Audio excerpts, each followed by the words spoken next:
அருகே நேருக்கு நேர் மோதிய 2 கார்கள், ஓட்டுநர்கள் உயிர் தப்பினர்.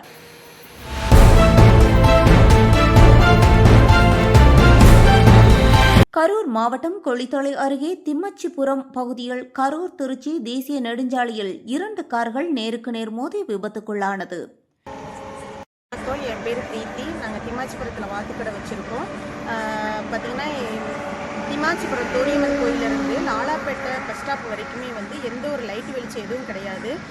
இருட்டாக இருக்கனால அதிக ஆக்சிடெண்ட் நைட்டுலேயும் சாயந்தர பொழுதுலேயும் நடக்குது. பார்த்திங்கன்னா 2 வீலராக இருக்கட்டும், 4 வீலராக இருக்கட்டும். இன்றைக்கி கூட 2 கார் இந்த இடத்துல ஆக்சிடெண்ட் ஆகிருக்கு. ஏதோ உயிர் சேதம் இல்லாமல், கொஞ்சம் இந்த ஒரு ஆக்சிடெண்ட் மட்டும் உயிர் சேதம் இல்லாமல் நடந்திருக்கு.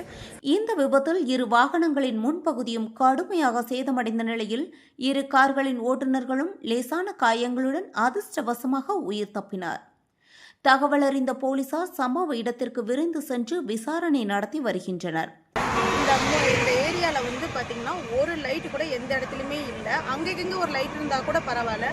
அதிக ஆக்சிடென்ட் எங்களுக்கே பயமாக இருக்கு. நாங்கள் ரோட்டு மேலே தான் இருக்கிறோம். அதனால் எங்களுக்கும் நாங்களும் 2 குழந்தைங்களை வச்சுருக்கோம். அதுங்க ரோட்டில் விளையாடுறதா இருந்தாலும் சரி, எங்களுக்கே நாங்கள் ரோட்டில் வெளியே நிற்கிறதா இருந்தாலுமே எங்களுக்கு கொஞ்சம் பயமாக தான் இருக்குது. என்ன ஆயிருமோ ஏதாயிருமோ. லாரிக்காரங்களாம் இங்கே கொஞ்சம் ரெஸ்ட் எடுப்பாங்க. ஏன்னா இங்கிட்ட வீடு வசதியெல்லாம் எதுவும் கிடையாது. ஒரு காலியான இடமா இருக்கனால.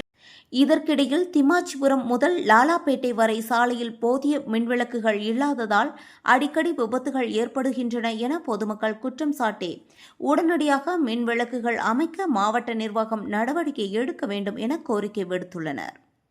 வேதா நியூஸ் டைம் செய்திகளுக்காக செய்தியாளர் கருணாநிதி. கிராஸ் பண்ணினாரு, கார்காரங்க பட்டுன்னு இடிச்சிட்டாங்க. ஒன்றுமே பண்ண முடியல அவங்களால. அவங்களும் வயசானவங்க. அதனால் ஏகப்பட்ட ஆக்சிடெண்ட் இந்த ஒரு 3 கிலோமீட்டருக்குள்ளே நடக்குது. அதனால் அங்கங்கே ஒரு லைட்டு வெளிச்சம் மட்டும் போட்டு கொடுத்தாங்கன்னா எல்லாத்துக்குமே நல்லா இருக்கும்.